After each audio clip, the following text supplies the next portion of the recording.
Hi అండి, welcome back to my channel Neelima coal channel. ఇవాళ నేను మునగాకు గుడ్డు వేసి ఫ్రై చేస్తున్నానండి, కర్రీలాగా. ఇది రైస్తో తినేయచ్చు అనమాట, ఇంకా పప్పు అట్లా ఏం లేకుండా.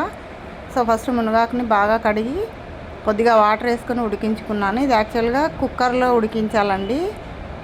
ఒక 3-4 విజిల్స్ ఉడికిస్తే చాలా బాగా అంటే ఉడుకుతుంది అనమాట. ఇట్లా ప్యాన్లో అంత సరిగా ఉడకలేదు. సో తర్వాత ఫస్ట్ టైం నేను ప్యాన్లో ఉడికించాను. తర్వాత కొంచెం ఆయిల్లో ఆనియన్ వేసుకొని ఉప్పు, పసుపు, కారం వేసుకొని వేయించుకోవాలన్నమాట. కొద్దిగా వాటర్ యాడ్ చేస్తే ఈ మసాలా మాడకుండా ఉంటుంది. తర్వాత ఒక 3 గుడ్లు యాడ్ చేశానండి. ఎగ్ బుర్జీ లాగానే చేసుకోవాలి ఫస్ట్. ఇందులో కూడా కొద్దిగా వాటర్ యాడ్ చేశాను. ఆ ఎగ్ స్మెల్ పోతుందన్నమాట.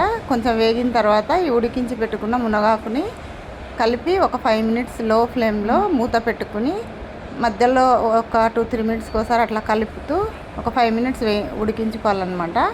తర్వాత పప్పుల పొడి వేస్తున్నానండి. మీకు నచ్చితే పప్పుల పొడి వేసుకొని, లేకపోతే కొంచెం కారం పొడి యాడ్ చేయండి. అంతే అండి, చాలా టేస్టీగా ఉంటుంది. ఇది ఐరన్ రిచ్ ఫుడ్ అనమాట, అలాగే ప్రోటీన్ కూడా ఉంటుంది.